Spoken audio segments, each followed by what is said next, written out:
Hello everyone, welcome to my class. तो आज हम करेंगे 2019 का पीवाईक्यू। इससे पहले मैं आपको 2024, 23, 22 यानी रिवर्स में हम चल रहे हैं।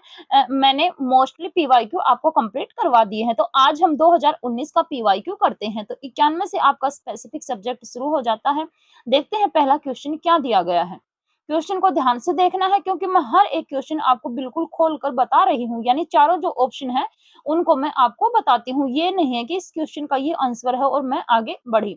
नहीं, पीवाईक्यू करने का मतलब ही क्या होता है कि आपको जो क्वेश्चन आपके सामने आया है उसका आंसर पता है, बहुत अच्छी बात है। लेकिन इसके अतिरिक्त आपको ये भी पता होना चाहिए कि ये आंसर नहीं है तो क्यों नहीं है, और उस क्यों का क्या करना है, आपको जवाब जानना है। क्योंकि जब तक आप क्यों का जवाब अपने आप से नहीं जानोगे तब तक आप मतलब एग्जाम में अच्छा परफॉर्मेंस नहीं कर सकते।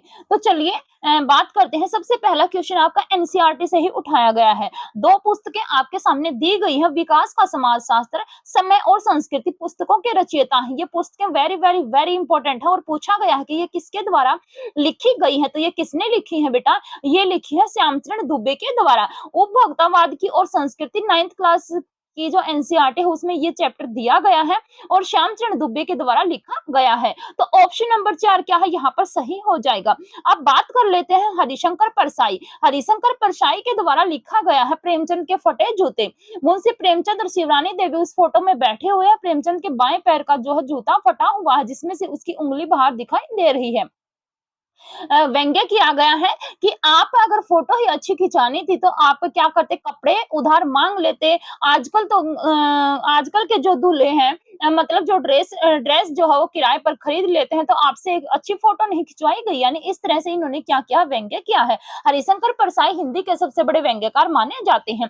चपला देवी, चपला देवी कौन है भाई, ये है द्विवेदी युग की कवयित्री। आपने एक चैप्टर का नाम सुना होगा कि ये थे हमारे हिस्ट्री में आते हैं, रानी लक्ष्मीबाई से रिलेट करते हैं कि उनकी पुत्री मैना को भस्म कर दिया गया। मुझे अब नाम याद नहीं आ रहा, लेकिन रानी लक्ष्मीबाई से क्या है उनका संबंध है।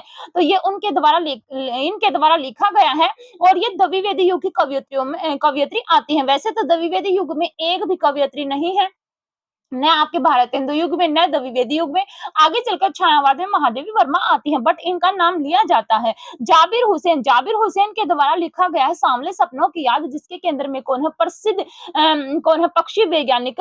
वैज्ञानिक क्या है, इनके केंद्र में है सालिम अली। तो ऑप्शन नंबर 4 मैंने बता दिया कि श्यामचरण दुबे के द्वारा लिखा गया है क्या, विकास का समाजशास्त्र और समय और संस्कृति। बात करते हैं अगले प्रश्न पर चलते हैं। तो क्या दिया गया, पत्र को कन्नड़ में क्या कहा जाता है, खत, कागज, जाबू या चिट्ठी। तो पत्र को कन्नड़ में हम क्या कहते हैं, कागज कहते हैं। एक आता है कागज, एक आता है कागज। तो शब्द के ऊपर फोकस करना है, जय नहीं है, यहाँ पर दय दिया गया है।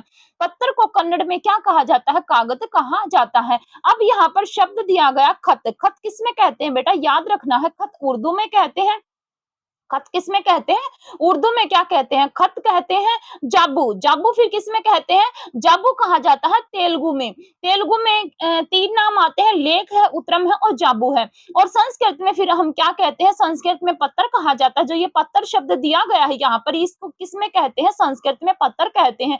चिट्ठी, चिट्ठी फिर किसमें कहेंगे हम, चिट्ठी जो आप आम भाषा में बोलते हो चिट्ठी। तो बता दिया मैंने कि खत किसमें कहते हैं, खत हम कहेंगे उर्दू में, कागज कहेंगे हम कन्नड़ में, और पत्र कहेंगे हम संस्कृत में, जाबू कहेंगे तेलुगु में। और अगर कड़िद शब्द आ जाए पत्थर के लिए, अगर कड़िद बोल दिया जाए कि कड़िद, पत्थर को कड़िद किस में कहते हैं, तो किस में कहते हैं, ये तमिल में कहते हैं। और किसके द्वारा लिखा गया है, ये अरविंद कुमार सिन्हा के द्वारा ये लिखा गया है। पत्रों का महत्व, कुछ ऐसा करके पाठ का नाम है। आगे चले, हमको तो अपने अपने हक मिलने चाहिए, हम तो सारा का सारा लेंगे जीवन, कम से कम वाली बात हमसे न कहिए। प्रस्तुत पंक्तियां किस कवि की हैं, वेरी इंपॉर्टेंट पंक्तियां भाई, ये यूजीसी नेट में भी पूछी जा चुकी हैं। तो किसके द्वारा कही गई हैं ये पंक्तियां, रघुवीर सहाय के द्वारा कही गई हैं। रघुवीर सहाय जन्म कब होता है, 1929 में, और ये कौन से शतक से बिलोंग करते हैं, दूसरे शतक से ये बिलोंग करते हैं। लोग भूल गए हैं के ऊपर इनको 1984 में क्या मिला था, साहित्य अकादमी पुरस्कार मिला था। अगर पहले पहला हिंदी का जो साहित्य पुरस्कार है किसको दिया गया था? माखनलाल चतुर्वेदी को 1955 में हिम त्रिंगणी के ऊपर दिया गया था, ये बात भी ध्यान रखनी है। सुदामा पांडे धूमिल के द्वारा प्रजातंत्र और क्या लिखा है इन्होंने, यानी कि इन्होंने ज्यादातर कविताएं राजनीति से व्यंग्य से संबंधित लिखी है। किसने? सुदामा पांडे धूमिल के द्वारा। मुक्तिबोध ने अंधेरे में, चांद का मुंह टेढ़ा है, भूरी भूरी खाक, दूल, ब्रह्म राक्षस, ये सब रचनाएं मुक्तिबोध के द्वारा लिखी गई हैं। और मुक्तिबोध क्या है? ये पहले सप्तक यानी तार सप्तक कहेंगे उससे बिलोंग करते हैं। नागार्जुन का जन्म 1911 में होता है। मुक्तिबोध का जन्म कब हुआ था? 1917 में हुआ था। रघुवीर सहाय का जन्म 1929 में हुआ था। नागा अर्जुन क्या है? प्रगतिवादी कवियों में महत्वपूर्ण स्थान रखते हैं। इनकी एक दंतुरित मुस्कान और फसल, दो चैप्टर इनके एनसीईआरटी में दिए गए हैं। नागा अर्जुन के द्वारा जो है गुलाबी चूड़ियां है, नेवला है, और कौन सा है? अकाल, और उसके बाद है, ये सब रचनाएं नागार्जुन के द्वारा लिखी गई है। युग धारा है, सतरंगे पंखों वाली है, आग का सॉरी ये है खिचड़ी विप्लव देखा हमने, आओ रानी हम ढोएंगे पालकी, ये सब रचनाएं किसने लिखी? नागा अर्जुन के द्वारा लिखी गई हैं। आगे चलते हैं। दिया गया है क्वेश्चन कि जिससे मनुष्य का अज्ञान, कुसंस्कार और अविवेक दूर नहीं होता, जिससे मनुष्य शोषण और अत्याचार के विरुद्ध सिर उठाकर खड़ा नहीं हो जाता, जिससे वह छीना झपटी, स्वार्थ पड़ता और हिंसा के दलदल से उबर नहीं पाता, वह पुस्तक किसी की काम की नहीं। तो बताया गया है कि ये उद्धरण किस प्रसिद्ध आलोचक का है? तो किस प्रसिद्ध आलोचक के द्वारा ये कहा गया है? ये कहा गया है हजारी प्रसाद द्विवेदी के द्वारा। तो ये एज इट इज आपको ये कोटेशन याद रखनी है, किसने कहा है? ये हजारी प्रसाद द्विवेदी के द्वारा कहा गया है। आगे देखते हैं, इदम ने मम काव्य कृति किसकी है? गिरजा कुमार माथुर, भवानी प्रसाद मिश्र, धर्मवीर भारती या फिर गजानन माघव, मुक्तिबोध। तो इदम ने मम ये काव्य कृति किसके द्वारा लिखी गई है? ये लिखी गई है भाई भवानी प्रसाद मिश्र के द्वारा। किसने लिखी है? भवानी प्रसाद मिश्र ने ये काव्य कृति लिखी है, इदम ने मम। गिरजा कुमार माथुर ये तार सप्तक से बिलोंग करते हैं। 1917 में ही इनका जन्म हुआ था। धर्मवीर भारती का जन्म 1926 में, 1925 या 1926 भाई श्योर नहीं हूं मैं, बट हुआ है इनका 1925 या 26 में। धर्मवीर भारती के द्वारा ठंडा, लोहा, अंधा युग जैसे क्या लिखे गए? गीति नाट्य लिखे गए हैं। गजानन माघव मुक्तिबोध की हमने बात की है, 1917 में इनका जन्म हुआ था। और गजानन माघव मुक्तिबोध ने त्रिलोचन को क्या कहा था? अवध का किसान कहा था, ये भी बात याद रखनी है। अगले क्वेश्चन की तरफ मूव करते हैं। निम्न में से कौन सी रचना भिखारी दास की नहीं है? श्रृंगार निर्णय, रस विलास, शतरंज सतिका, छंद आवरण, पिंगल। तो कौन सी चली जाएगी? ऑप्शन नंबर 2 सही हो जाएगा। भिखारी दास के द्वारा रस विलास नहीं लिखी गई। फिर रस विलास किसने लिखा है? रस विलास चिंतामणि के द्वारा लिखा गया है। चिंतामणि कौन है? ये रामचंद्र शुक्ल के द्वारा इनको क्या माना गया है? रीतिकाल का प्रवर्तक माना गया है। किसको? चिंतामणि को। यानी कि रीतिकाल का प्रवर्तक आचार्य रामचंद्र शुक्ल किसको मानते हैं? चिंतामणि को मानते हैं। ये बात भी आप लोगों को याद रखनी है। डॉक्टर नगेंद्र किसको मानते हैं? केशवदास को मानते हैं। और जो ये तीनों रचनाएं दी गई हैं, श्रृंगार निर्णय, शतरंज सतिका, छंद आवरण, पिंगल, ये तीनों रचनाएं भिखारी दास के द्वारा लिखी गई हैं। वेरी इंपॉर्टेंट रचनाएं हैं भाई, आपके एग्जाम में पूछी जा सकती हैं। अगले क्वेश्चन पर चलते हैं कि निम्न में से किस कवि को केन का कवि कहा जाता है? केदारनाथ सिंह है, केदारनाथ अग्रवाल है, त्रिलोचन है, हरि नारायण व्यास है। इनका पूरा नाम क्या जाएगा? हरि नारायण घनश्याम व्यास। तो पूछा आपसे गया है कि केन का कवि किसको कहा जाता है? केदारनाथ अग्रवाल को कहा जाता है केन का कवि। अगर इनका मूल नाम पूछ लिया जाए तो क्या नाम था? ये बालेंदु उपनाम से, मूल नाम नहीं भाई, उपनाम क्या था इनका? बालेंदु उपनाम से क्या करते थे? ये रचनाएं करते थे। जैसे भारतेंदु हरिश्चंद्र रसा उपनाम से करते थे, बद्रीनारायण चौधरी प्रेमगन अबर नाम से करते थे, उधर जगन्नाथ दास रत्नाकर जकी उपनाम से करते थे, और इधर आपके आते हैं छायावाद में जयशंकर प्रसाद कलाधर उपनाम से उन्होंने एक रचना लिखी है। तो इसी प्रकार से केदारनाथ अग्रवाल क्या करते थे? ये बालेंदु उपनाम से रचनाएं करते थे। इनको केन का कवि भी कहा जाता है। केन एक नदी का नाम है। बताया जाता है कि नदी के किनारे ये बैठकर कविता लिखा करते थे। तो इस कारण इनको क्या कहा गया? केन का कवि कहा गया। अब बात करते हैं केदारनाथ अग्रवाल के बारे में ही। तो 1911 में इनका जन्म हुआ था नागार्जुन अज्ञेय के साथ। और कौन आते हैं भाई? अजीत सिन्हा या अजीत कुमार करके आते हैं। इन सब का जन्म 1911 में हुआ है। केदारनाथ अग्रवाल के द्वारा युग की गंगा, नींद के बादल, फूल नहीं रंग बोलते, आग का आईना, गुल मेहंदी, पंख पतवार, हे मेरी तुम, मार प्यार की थापे, ये सब केदारनाथ अग्रवाल के द्वारा लिखी गई रचनाएं हैं। केदारनाथ सिंह, केदारनाथ करके 3 कवि आपके हिंदी साहित्य में आते हैं। बार बार मैं आप लोगों को बता बताती हूँ। अगर केदारनाथ सिंह आता है तो ये कौन से सप्तक से जाएंगे, तीसरे सप्तक में जाएंगे। 1932 में इनका जन्म है। केदारनाथ अग्रवाल अगर आ जाते हैं तो प्रगतिवाद में जाएंगे। अगर केदारनाथ मिश्र आ जाता है तो किस में जाएंगे, ये छायावाद में जाएंगे। अगर राहुल सांकृत्यायन का मूल नाम पूछ लिया जाए तो क्या है, केदार पांडे। और राहुल सांकृत्यायन का जन्म कब हुआ था, 1893 में। वासुदेव सिंह त्रिलोचन, इनका पूरा नाम है वासुदेव सिंह त्रिलोचन। इनका जन्म भी 1917 में हुआ था। और इनको अवध का किसान किसने कहा था, मुक्तिबोध के द्वारा कहा गया है। हिंदी में ये सोनेट के जनक माने जाते हैं। हरि नारायण घनश्याम क्या है इनका पूरा नाम है, ये भी क्या है, दूसरे सप्तक से बिलोंग करते हैं। आगे चलते हैं। रचना क्वेश्चन दिया गया है कि मैं तुमसे बात किया करता हूं और यही मेरी कविता है। प्रस्तुत काव्य पंक्तियां किस कवि की हैं, कि मैं तुमसे बात किया करता हूं और यही मेरी कविता है, तो ये पंक्तियां जो है किस कवि के द्वारा लिखी गई हैं, तो वासुदेव सिंह त्रिलोचन के द्वारा ये कविताएं लिखी गई हैं। वासुदेव सिंह त्रिलोचन। शिव मंगल सिंह सुमन का जन्म कब हुआ था भाई, शिव मंगल सिंह सुमन 1916 में जन्म हुआ था। और इनकी एक कविता है एनसीईआरटी में, हम पंछी उन्मुक्त गगन के 8th क्लास की एनसीईआरटी में लगी हुई है। इनकी रचना आती है परले सर्जन, जिसकी भूमिका राहुल सांकृत्यायन के द्वारा लिखी गई। वाणी की व्याख्या इनकी एक रचना है, आपके पीवाईक्यू में पूछी गई है। मिट्टी की बारात इनका हिंदी का दूसरा शोक गीत है, 1972 में लिखा, 1974 में साहित्य अकादमी पुरस्कार मिला। केदारनाथ अग्रवाल के ऊपर हमने अभी बात की है। शमशेर बहादुर सिंह, इनका जन्म भी कब हुआ था भाई, 1911 में शमशेर बहादुर सिंह का जन्म हुआ था। शमशेर बहादुर सिंह की रचनाएं कौन कौन सी हैं, चुका भी हूं नहीं मैं अपने पास, ये सब रचनाएं शमशेर बहादुर सिंह की हैं। चुका भी हूं नहीं मैं अपने पास, शायद शमशेर बहादुर सिंह की रचनाएं हैं क्या भैया, शायद शमशेर बहादुर सिंह की रचनाएं हैं। तो मैंने इसका आंसर आप लोगों को बता दिया है, यानी ऑप्शन नंबर 2 क्या है, सही है। आगे चलते हैं। मेरे संग की औरतें शीर्षक से युक्त संस्मरणात्मक लेख के लेखक कौन है, तो मेरे संग की औरतें किसने लिखा है, मृदुला गर्ग के द्वारा ये लिखा गया है। इसकी विधा क्या है, संस्मरणात्मक क्या है, ये लेख है और एनसीईआरटी 9th क्लास की एनसीईआरटी में लगा हुआ है। नाशिरा शर्मा के द्वारा एक उपन्यास लिखा गया है, पारिजात। पारिजात के बारे में मैं क्यों बात कर रही हूँ, क्योंकि पारिजात अगर काव्य संग्रह पूछ लिया जाए तो किसका है, अयोध्या सिंह उपाध्याय हरिओद का है। अगर उपन्यास पूछ लिया जाए तो किसका है, नाशिरा शर्मा का है। और कब मिला था इसके ऊपर इनको साहित्य अकादमी पुरस्कार, नाशिरा शर्मा को 2011 में, इस 2016 में, 16 में है भाई, 2016 में इसको साहित्य अकादमी पुरस्कार मिला था पारिजात के ऊपर। वैसे तो इन्होंने कुइया जान ये सब उपन्यास लिखे हैं नाशिरा शर्मा के द्वारा। राजेंद्र यादव ये मनु भंडारी के पति हैं और मनु भंडारी और राजेंद्र यादव ने मिलकर 1 इंच मुस्कान उपन्यास लिखा है 1963 में। आगे चलते हैं। भक्ति काल की निर्गुण काव्य धारा के विषय में आपको असंगत बताना है।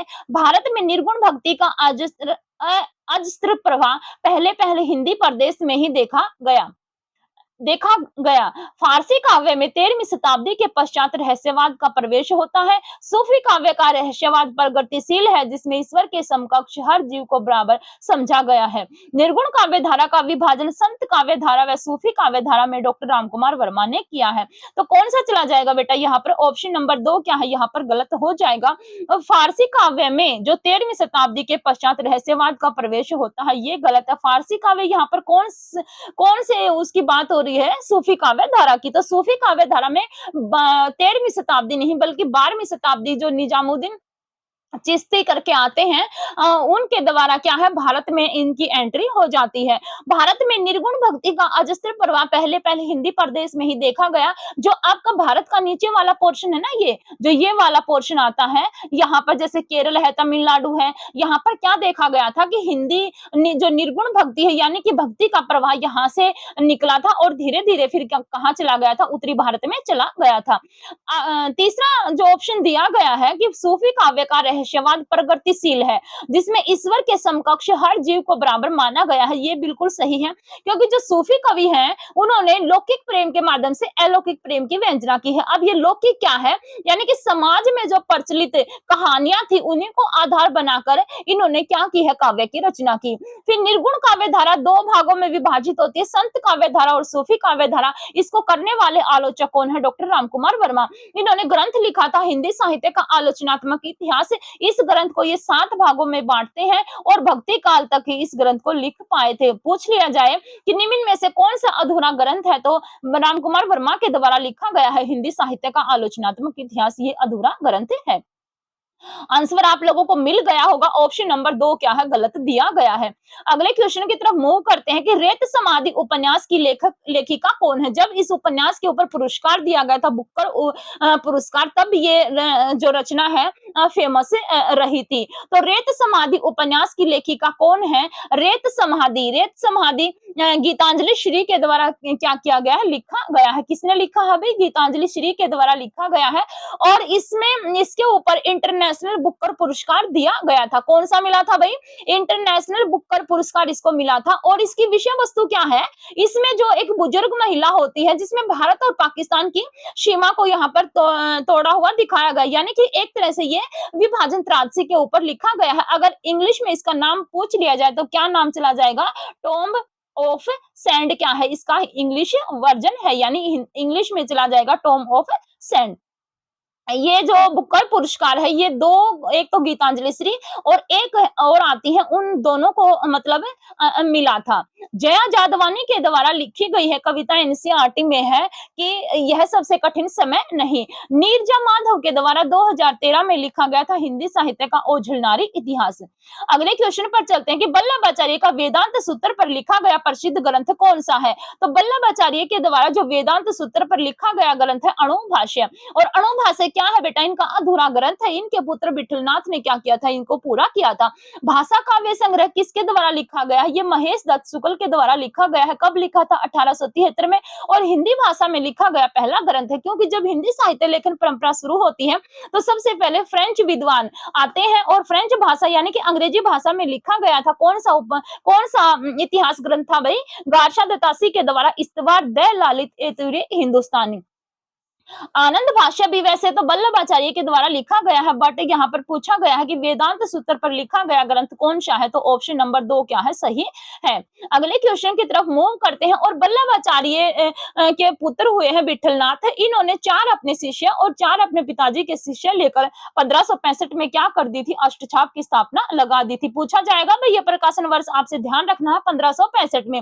वल्लभाचार्य ने जब सूरदास की मृत्यु होती है तो कहते हैं कि पुष्टि मार्ग का जहाज जात विठलनाथ कहते हैं कि पुष्टि मार्ग का जहाज जात है तो जो कुछ लेना हो सो ले। और बताया गया कि वल्लभाचार्य सूरदास से क्या थे? सिर्फ 10 दिन ही बड़े थे। सूरदास का जन्म कब हुआ था? 1478 में। और इनका जन्म भी 1478 में हुआ है। और लेकिन ये बताया गया कि ये इनसे 10 दिन ही बड़े थे। वल्लभाचार्य कौन थे भाई? सूरदास के शिष्य थे। और इनका अगर सिद्धांत पूछ लिया जाए तो कौन सा है, कौन सा चला जाएगा? शुद्ध अद्वैतवाद क्या है? सिद्धांत है। वैसे इन्होंने पुष्टि मार्ग भक्ति का क्या किया था? अनुग्रह किया था। यानी पुष्टि मार्ग भक्ति में क्या बताया गया कि जब भक्त भगवान के शरण में चला जाता है और भगवान की जब उनके ऊपर कृपा हो जाती है भक्त के ऊपर, वही क्या है? पुष्टि मार्ग भक्ति है। आगे चलते हैं। पानी शब्द किस संज्ञा का उदाहरण है? तो पानी यहाँ पर पूरी जाति को डिनोट कर रहा है, तो कौन सी चली जाएगी? पानी यहाँ पर जातिवाचक संज्ञा हो जाएगी। अगर पूछ लिया जाए जातिवाचक संज्ञा में 2 भेद और आते हैं, एक आता है द्रव्यवाचक और एक आता है समूहवाचक।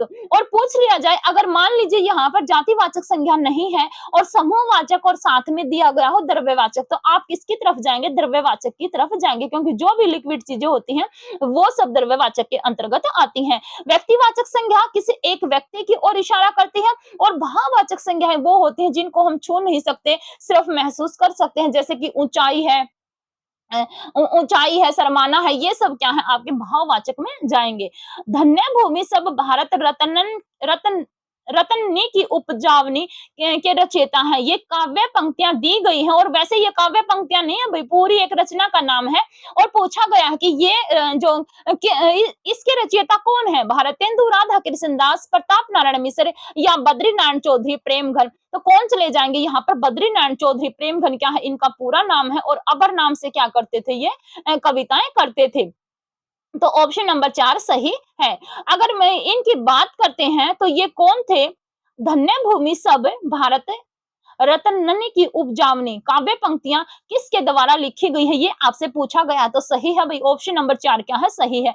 अब ये राधा कृष्ण दास कौन थे? राधा कृष्ण दास जो है भारतेंदु के फुफेरे भाई थे। याद रखना है भाई, भारतेंदु के फुफेरे भाई थे और 1865 में इनका जन्म हुआ था। और नागरिक परिचालनी सभा की जब स्थापना होती है तो इसके पहले सभापति कौन होते हैं भाई? राधा कृष्ण दास होते हैं। नागरिक परिचालनी सभा की स्थापना कब की गई थी? 31 जुलाई 1893 को। और एक पत्रिका आती है नागरिक नागरी परिचारणी सभा काशी की स्थापना होती है भाई 31 जुलाई 1893 को। और एक पत्रिका आती है नागरी परिचारणी पत्रिका, ये कब आती है? 1896 में आती है। पीवाईक्यू में पूछा गया क्वेश्चन है। प्रताप नारायण मिश्र को क्या कहा जाता है? द्वितीय भारतेंदु कहा जाता है, क्योंकि ये भारतेंदु की ही परिपाटी पर चले थे। एक नाटक आता है जानकी मंगल, जो शीतला प्रसाद के द्वारा लिखा गया था। उस नाटक में जो प्रताप नारायण मिश्र है, इन्होंने अपने पिता से मूछ मुंडवाने की आज्ञा ली थी। ये भी पीवाईक्यू में पूछा गया है। भारतेंदु के बारे में सब जानते हैं। 1850 में इनका जन्म हुआ था और फूलों का गुच्छा इनकी रचना है, जो खड़ी बोली में लिखी गई थी। आगे चलते हैं। डायरी का एक पन्ना पाठ में सीताराम से कसरिया ने किस दिन के वृत्तांत को दर्ज किया है? ये आपसे पूछा गया है। तो डायरेक्ट इसका आंसर क्या चला जाएगा? ऑप्शन नंबर 2 यानी 26 जनवरी 1931 का जो वृत्तांत है उसको यहाँ पर दर्ज किया गया है। जो सोता है सो खोता है, वाक्य में रेखांकित शब्द किस सर्वनाम के उदाहरण है? जो सो किसमें चले जाएंगे? यहाँ पर सीधा दिखाई दे रहा है संबंधवाचक के उदाहरण। संबंधवाचक सर्वनाम है। प्रश्नवाचक में तो आएगा क्वेश्चन मार्क, निजवाचक में आएगा स्वयं आप, और अनिश्चयवाचक में आएगा कोई कुछ। तो ऑप्शन नंबर 3 क्या है? सही है। जो सोता है सो खोता है। आगे चले। भागवत पुराण में भक्ति के कितने प्रकारों का उल्लेख है? तो भागवत पुराण में भक्ति के 9 प्रकारों का उल्लेख है, इसलिए इसको क्या कहा जाता है? नवधा भक्ति भी कहा जाता है, जिसमें सवर्ण है, श्रवण है, पदन है, ये सब इसमें बताए गए हैं भागवत पुराण के अंतर्गत। यानी कि 9 प्रकार की भक्ति, जिसको क्या बोलते हैं? नवधा भक्ति भी बोलते हैं। शब्द जब वाक्य में प्रयुक्त होने की योग्यता प्राप्त करता है तो क्या कहलाता है? क्या कहलाता है भाई? जब शब्द वाक्य में प्रयुक्त होने की योग्यता प्राप्त कर लेता है तो उसको हम पद कहते हैं। पद कहते हैं। ध्यान से क्वेश्चन को समझना है कि शब्द जब वाक्य में प्रयुक्त होने की योग्यता प्राप्त करता है तो कहलाता है, क्या कहलाता है भाई? पद कहलाता है। बात करते हैं अगले क्वेश्चन के ऊपर। शब्द शक्ति तो भाई अलग से टॉपिक हो जाएगा आपका, जिसमें शब्द शक्तियां हैं अभिधा, व्यंजना और लक्षणा। निम्न कृतियों में से कौन सी अरुण कमल कृति काव्य कृति नहीं है? एक रचना है जो अरुण कमल के द्वारा नहीं लिखी गई है, ये आपको बतानी है। अपनी केवल धार, सबूत, पुतली में संसार और कविता और समय। तो कौन सी चली जाएगी? कविता और समय क्या है? इनकी रचना नहीं है, बाकी तीनों रचनाएं इनकी हैं। अपनी केवल धार वेरी वेरी वेरी इंपॉर्टेंट रचना है, आपसे पूछी जा सकती है। पर्टिकुलर इस रचना को पूछा जा सकता है। आगे चले। अगला क्वेश्चन दिया गया है कि धातु को छोड़कर अन्य पदों यथा संज्ञा, सर्वनाम, विशेषण, अवयव में प्रत्यय जोड़कर जो क्रिया रूप बनाए जाते हैं उन्हें कहते हैं। यानी धातु यानी क्रिया को छोड़कर, धातु क्या है कि क्रिया के मूल रूप को हम क्या कहते हैं? धातु कहते हैं। जैसे कि चढ़ है, चढ़ से क्या बन गया? चढ़ना बन गया। चढ़ाना बन गया। पढ़ से क्या बन गया? पढ़ना बन गया। पढ़ाई बन गया। ये जो क्या है? मूल शब्द है। और क्रिया के मूल रूप को ही हम क्या कहते हैं? धातु कहते हैं। तो क्रिया को छोड़कर अन्य पदों, संज्ञा, सर्वनाम, विशेषण, अवयव में प्रत्यय जोड़कर जो क्रिया रूप बनाए जाते हैं उनको क्या कहते हैं भाई? उनको हम नाम धातु क्रिया कहते हैं। नाम धातु क्रिया कौन सी होती है? जैसे कि ये आती है हिन हिनाना तो भाई अनुकरणात्मक में चली जाएगी। मतलब ना प्रत्यय इनके पीछे देखने को मिलेगा नाम धातु क्रियाओं के अंतर्गत। अगला क्वेश्चन दिया गया है कि नसीहतनामा ग्रंथ के रचयिता हैं धर्मदास है, दादू दयाल है, गुरु नानक है या सुंदरदास है? तो नसीहतनामा किसके द्वारा लिखा गया ग्रंथ है? ये गुरु नानक के द्वारा लिखी गई रचना है। और नसीहतनामा खड़ी बोली में लिखी गई क्या है? इनकी रचना है। और ये आपके पीवाईक्यू में पूछा गया क्वेश्चन है कि नसीहतनामा कौन सी भाषा में लिखा गया है? तो खड़ी बोली में लिखा गया इनका ग्रंथ है। वैसे गुरु नानक की रचनाएं जपू जी, आशा दीवार, रही रात, सोहिला, ये सब रचनाएं गुरु नानक की आती है। 1469 में क्या हुआ था? इनका जन्म हुआ था तलवंडी में। अब धर्मदास कौन थे भाई? धर्मदास थे कबीरदास के शिष्य, और इन्होंने 1464 में कबीर की रचना आती है बिज्जक, इसका क्या किया था? संपादन किया था। आगे चलकर ये रचना 3 भागों में विभाजित हो जाती है, साखी, शब्द और रमेणी। जो साखी शब्द और रमेणी और कबीर की भाषा को सदुकड़ी भाषा किसने कहा? रामचंद्र शुक्ल ने कहा। सदुकड़ी भाषा में क्या आता है कि राजस्थानी पंजाबी मिली खड़ी बोली का मिश्रण क्या है? सदुकड़ी भाषा के अंतर्गत आता है। दादू दयाल का जन्म 15 1544 में अहमदाबाद में हुआ था, बट इन्होंने अपनी कर्म स्थली किसको बनाया था? राजस्थान को बनाया था, जिस कारण इनको क्या कहा जाता है? राजस्थान का कबीर कहा जाता है। सुंदरदास 1596 में जन्म है सुंदरदास का, और संत कवियों में सबसे ज्यादा पढ़े लिखे कौन थे? सुंदरदास थे। इनका जन्म स्थान पूछा जाता है भाई, कहां पर हुआ था? दौसा। कहां पर हुआ था भाई इनका जन्म? दौसा में इनका जन्म हुआ था। पर्टिकुलर जगह का नाम पूछा जाता है भाई, मैंने बता दिया दौसा में क्या है इनका जन्म हुआ था। जैसे एक बार आपके पीवाईक्यू में पूछा गया था कि जो कौन है मलुकदास हैं, इनका जन्म कहां पर हुआ था? तो इलाहाबाद भी ऑप्शन में था और कड़ा भी ऑप्शन में था। बच्चा यहाँ पर मतलब अटक कर खड़ा हो गया, अब इलाहाबाद पे जाएं या कड़ा पर जाएं। अगर बच्चे ने डीप स्टडी की है तो बच्चे ने आंसर ठीक लगाया होगा, यानी कि कड़ा के में क्या हुआ था? इनका जन्म हुआ था। इलाहाबाद में कड़ा जगह है, वहां पर मलुकदास का जन्म हुआ था। उसी प्रकार से सुंदरदास का जन्म कहां पर हुआ था? दौसा में हुआ था। जयपुर में जगह है भाई दौसा, वहां पर इनका जन्म हुआ था। किनका? सुंदरदास का। और सुंदरदास जो है श्रृंगार रस के घोर विरोधी कवि थे। किसने कहा? ये हजारी प्रसाद द्विवेदी ने कहा। एक तो रचना आती है केशवदास की कवि प्रिया, और एक नंददास की रचना आती है रस मंजरी। इन दोनों रचनाओं की इन्होंने निंदा की है। किसने की है? सुंदरदास ने की है। आगे चलते हैं। हो तो खेली पिया संघोरी, दरस दरस परत पतिव्रता, पिए की छवि निरखत बही बोरी। प्रस्तुत पंक्तियां किस संत कवि के द्वारा कही गई हैं, ये आपको बताना है। तो किस संत कवि के द्वारा कही गई हैं भाई ये पंक्तियां कही गई हैं यारी साहब के द्वारा। ये यारी साहब, पलटू साहब, जाम्बोजी, ये सब आपके संत कवियों में आते हैं। रज्जब कौन है भाई? रज्जब है दादू दयाल के शिष्य, और आजीवन ये क्या रहे थे? एक दूल्हे के बेस में रहे थे। तो ऑप्शन नंबर 2 क्या हो जाएगा? यहाँ पर सही हो जाएगा कि हो तो खेली पिया संग होरी, दरस परत पतिव्रता, पिए की छवि निरखत बही बोरी।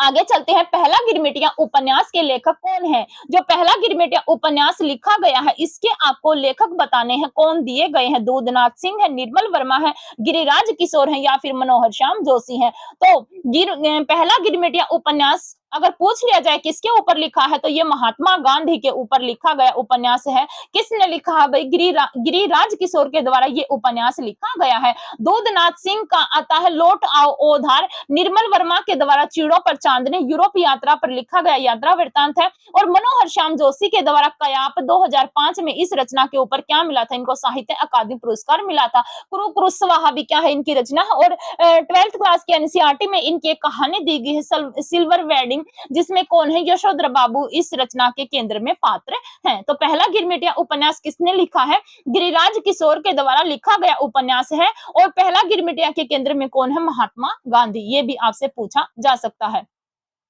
आगे चले। पटाखा किस भाषा का शब्द है? तो पटाखा पैसे पस्तो, यानी कि क्या है ये? पस्तो भाषा का क्या है? शब्द है।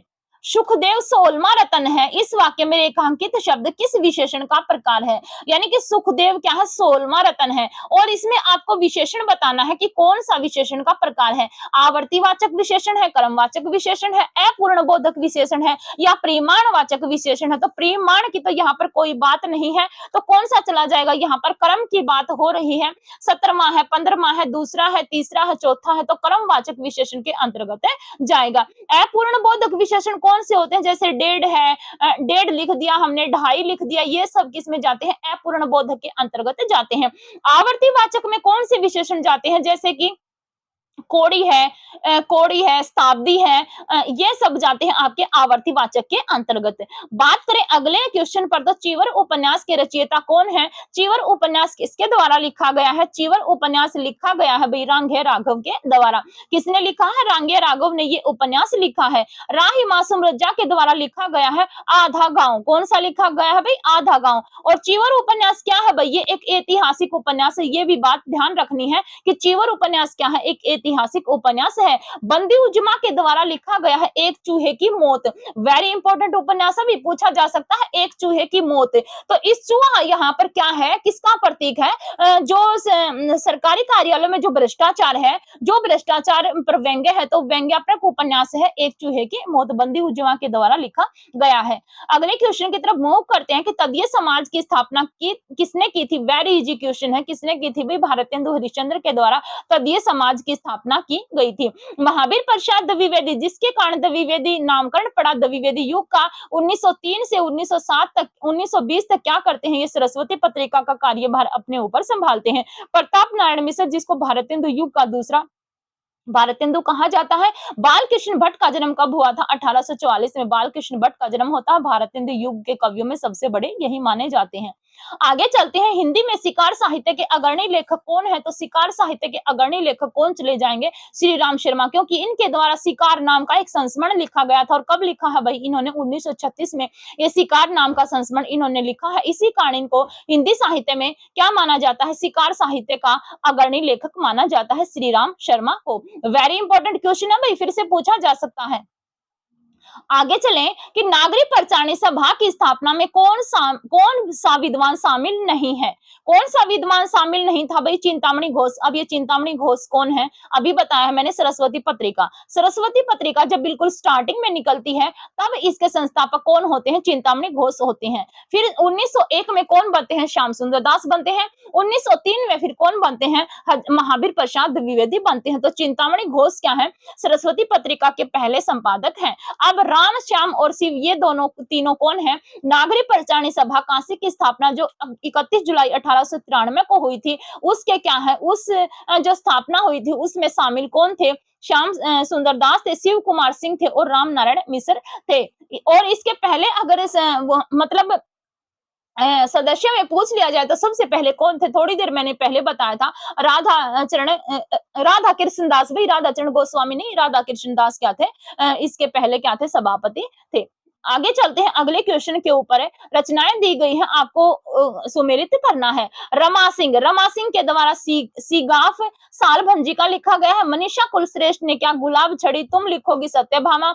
नीरजा माधव के द्वारा कली कथा बाया बाईपास शेष कादम्बरी। अलका श्रावगी के द्वारा अभी ठहरो, अंधी सदी और यमदीप। तो देखो, सबसे पहले आप मिलाओ अलका श्रावगी के द्वारा। अलका श्रावगी ने क्या लिखा है भाई? कली कथा बाया बाईपास। किसके द्वारा लिखा गया है? ये अलका श्रावगी के द्वारा लिखा गया है। और शेष कादम्बरी, जो ये कली कथा बाया बाईपास है, इसके ऊपर अभी इनको 2019 या 18 में साहित्य अकादमी पुरस्कार दिया गया है भाई, इस रचना के ऊपर। तो द का क्या चला जाएगा? द का 3 चला जाएगा। द का 3 किस ऑप्शन में है?